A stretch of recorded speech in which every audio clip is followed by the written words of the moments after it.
Hello and welcome to another episode of Material Concerns.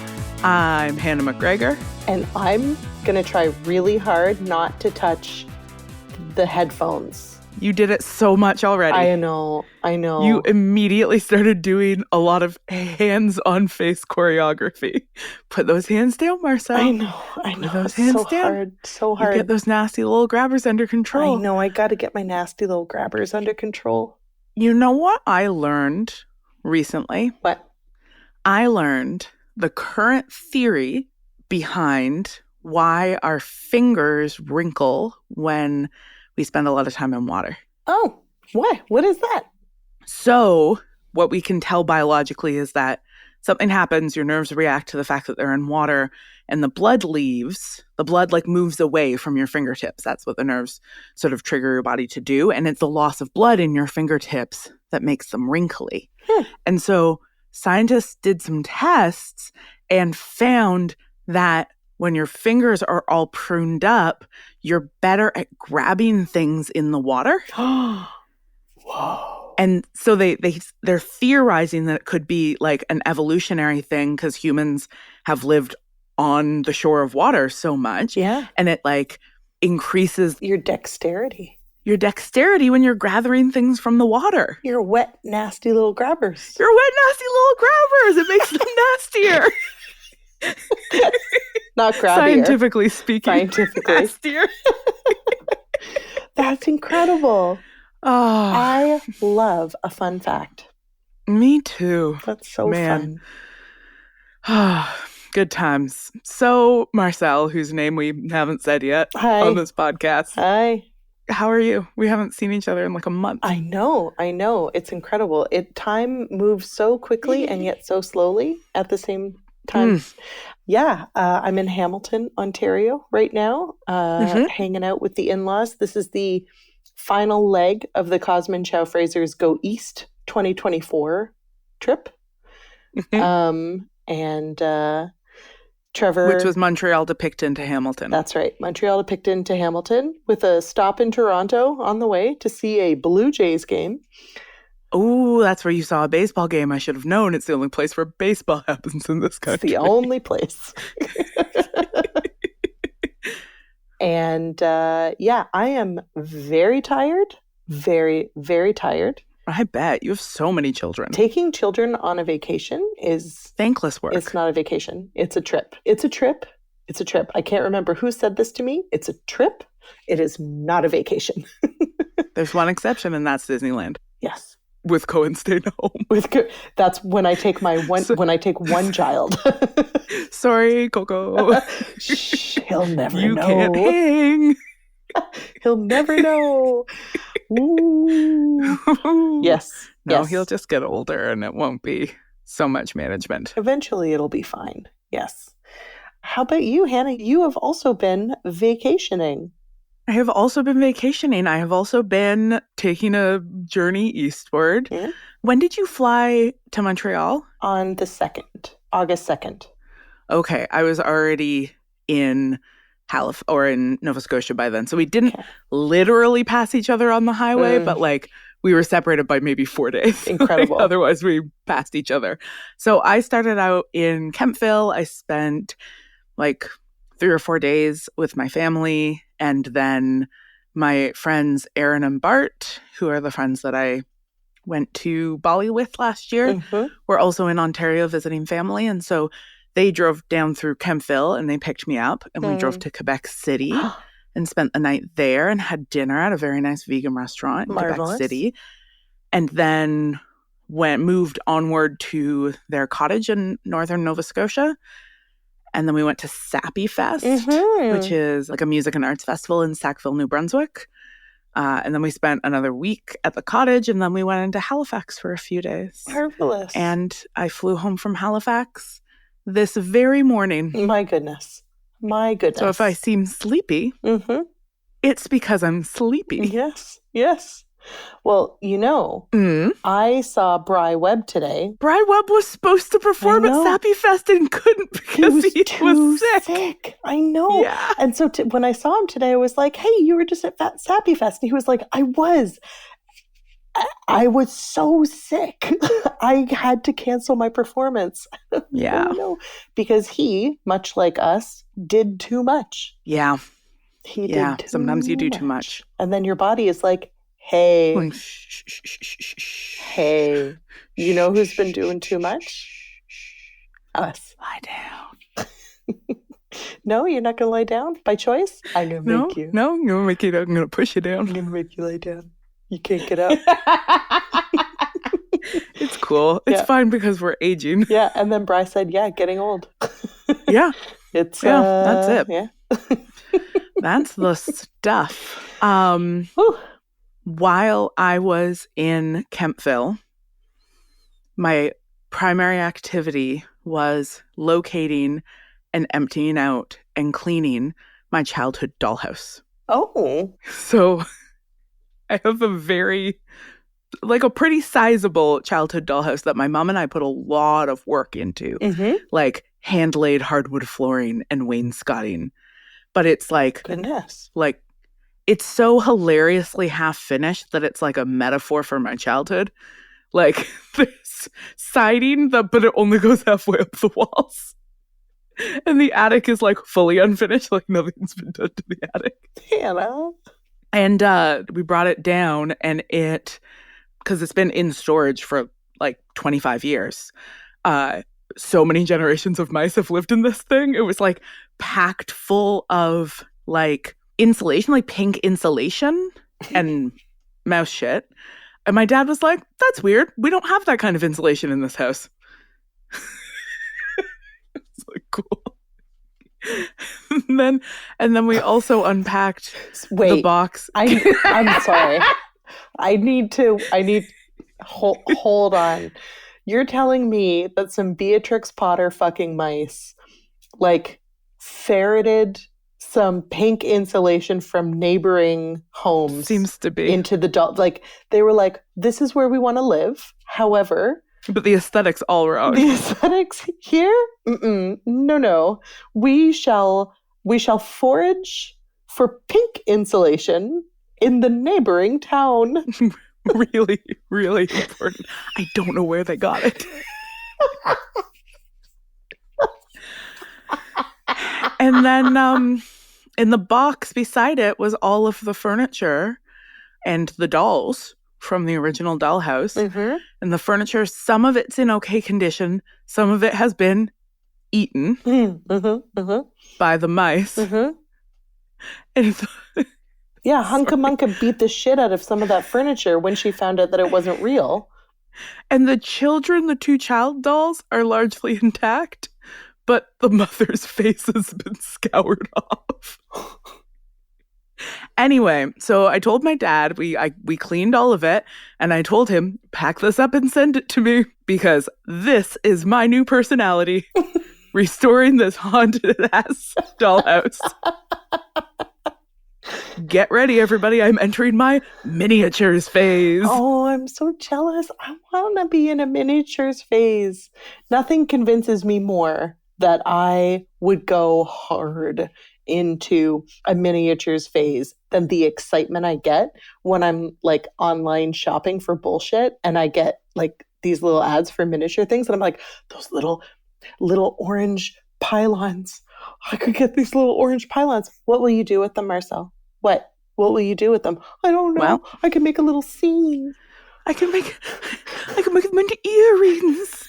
I would put them on my finger and pretend I was a giant. I don't know why you sound more and more like a ghost with each passing sentence. Oh my goodness. Oh, I love it. I love this for you. Yeah. Can I send you shit for your dollhouse? Like when I see things that I like yeah, want to get for me? Yeah. Send me any miniature shit. This dollhouse is not going to be cohesive or historically accurate. So send me anything you want. Great. Incredible. We're going to go wild in there. I can't wait. Speaking of going wild, Uh-huh. should we answer some questions? Yeah, let's answer a few of these questions that we got. Okay, great. I have an important question. Okay, I'm ready for it. Why is your entire team so damn hot? Yeah. Sometimes people say that to me about my friends. Mm. They'll be like, why are all of your friends so hot? And I'm like, I think maybe you should think your friends are hot. Like, I think that might be part of what hotness is just like thinking that somebody's like really cool and interesting and like has a good personality. And like when you really like somebody, they seem hot to you. Yeah. Is this reductive? What I'm taking from what you're saying is you should absolutely spend your time. You should build relationships with people who you love being around. Yes. And the more you love being around those people, the more beautiful and charming and charismatic and engaging they will be. And those are the things that make a person hot. Yes. I think. I couldn't agree more. And so, you know, when I look at the team, it's like, you know, the team's hot because we all enjoy each other so much and take so much pleasure in each other's company. And like, we're also very, very gay as a collective, and that's extremely hot. Like, really important, shouldn't be underestimated. Never underestimate the blandness of heterosexuality. It's just it's an uphill battle for the straights, I think. I'm not saying none of them succeed at it. I'm just saying they've got a harder fight ahead of them in terms of looking hot and being cool. They don't have a lot going for them these days, and they deserve our pity, but not our time. Hey, one or two of my best friends are straight people. I know. Trevor claims that he's heterosexual. Yes. I know. I You jest. know my stance on people saying that they're heterosexual. I think it's homophobic. Admit you're gay, you coward. So I do jest. I know that there are numerous cishets out there who are charming and beautiful and fun and great. I just think that they would have more fun if they were gay.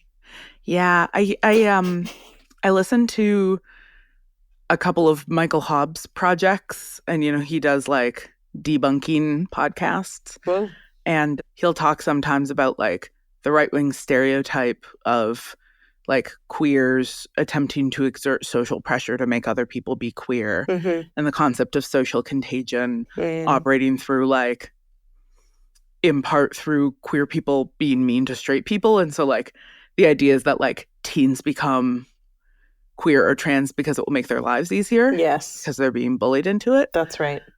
Yeah. Which is, you know, like all really BS except for when we do it. When I bully you into being gay or trans, it's liberating. Yes, we're liberating you. Listen, I say it all the time. I am trying my darndest to indoctrinate people. It's hard work. I try every day. I try every day. Every day. Out here, my silly little hat, just try to convince people. I honestly, especially when it comes to teaching, I have like so firmly stopped trying and just assume. I just take for granted that everybody is already queer. And then when I get my little sheet, I have all the students' names, and then I have a space for them to put the name they want me to call them and then their pronouns. Yeah. Like the vast majority, it's like 95% she's and he's. And then there will be like one she, they, one they, them. And you know I'm what? always like, oh, wow. We're really outnumbered. Is Alberta still so straight? Yeah. That's why they need to be indoctrinated. Okay, speaking of indoctrination activities, here's a question. Do you find it hard to watch stuff sometimes if you're already analyzing it? Yeah, absolutely. So I'm thinking that all of us who have our critical brains going all the time, we probably all have like corners, like peripheral blind spots where we don't notice things and we just watch. But what goes into the peripheral vision area depends on the person. And so there will be like, silly pop culture nonsense that I watch and I'm like, that was delightful. And then somebody's like, are you serious? That was like that was a horror show. Are you joking? And then other people will be like, I saw this thing and I loved it. And I'm like, what? Like, how could you possibly love that, you monster? How dare you? So sometimes I watch things and I'm like, well, that was lovely. I enjoyed that quite a bit. And then other times I'm like, oh no, we're only 5 minutes into this 3-season television show. And it's already so bad. How am I going to watch it? Yeah, that's my take. Yeah. Hannah? I watch so little content these days. So I kind of think for me personally, it's more interesting to answer this question about other media because other non-watching based media. The question was about watching, I think, but I'm going to expand it because reading and podcast listening are the sites where I experience the most internalized pressure to diversify my consumption and or a worry sometimes that what I am reading or listening to isn't like the stuff I should be reading or listening to or stuff that would better me or stuff, so there is a way that there's a larger frame of analysis at work right from the beginning there, which is like, what is the role of my free time? What ought I to be spending it doing? What are the politics of the kinds of books that you choose to read and of the platforms that you read them on? And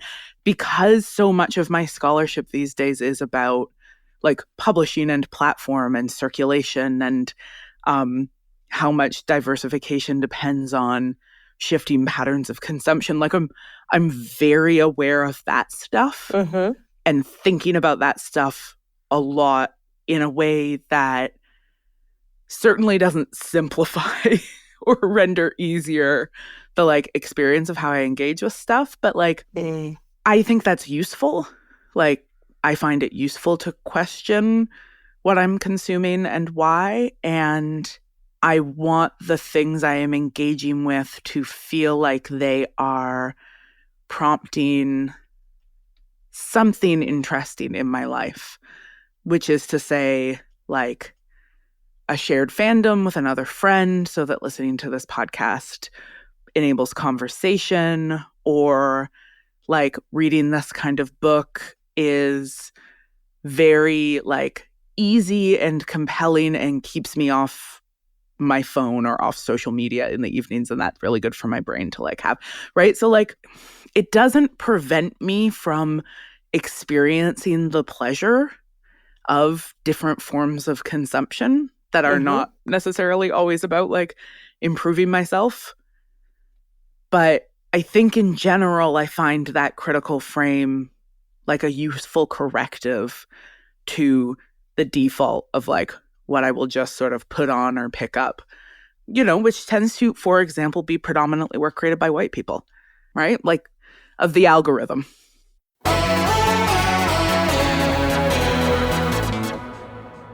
Hi folks, it's Coach here.